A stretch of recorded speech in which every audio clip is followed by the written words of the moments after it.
We saw that pop in the labor force participation rate in the January jobs report, and then you hear comments like this from the CEO of Uber, where we know driver supply has been kind of tight. And it gives you some hope, I suppose, that more people are coming off the sidelines, and that maybe the labor market tightness that we've seen potentially could start to ease this year. I also just think it's very noteworthy, Carl, the fact that Uber and Lyft consistently get compared to each other because of the ride sharing, but in many ways they're very different companies because Uber is multinational in terms of its footprint, and then it does have that delivery business. We are talking about things like advertising. Lyft is much more pure play ride share North America.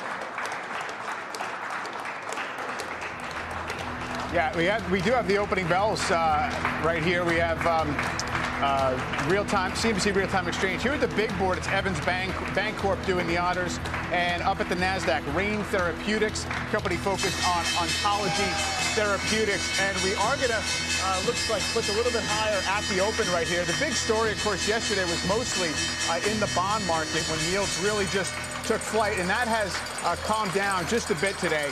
Not major moves, but you do have the 10-year hovering right around that 2% mark. It did exceed it for a while yesterday, and then that 2-year note I mentioned yesterday, getting up toward 1.6. It has backed off just slightly here, guys. And Morgan, obviously, we're not talking about the absolute levels that necessarily are that challenging over a long-term basis, but they move pretty fast in that direction. It has people a bit on edge. Yeah.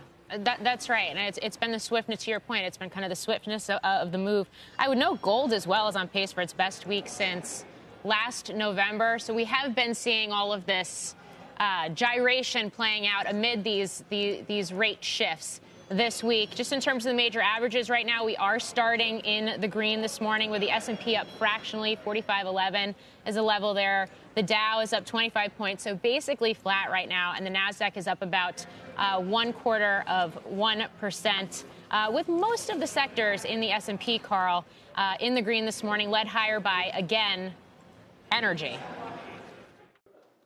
Shepard Smith here. Thanks for watching CNBC on YouTube.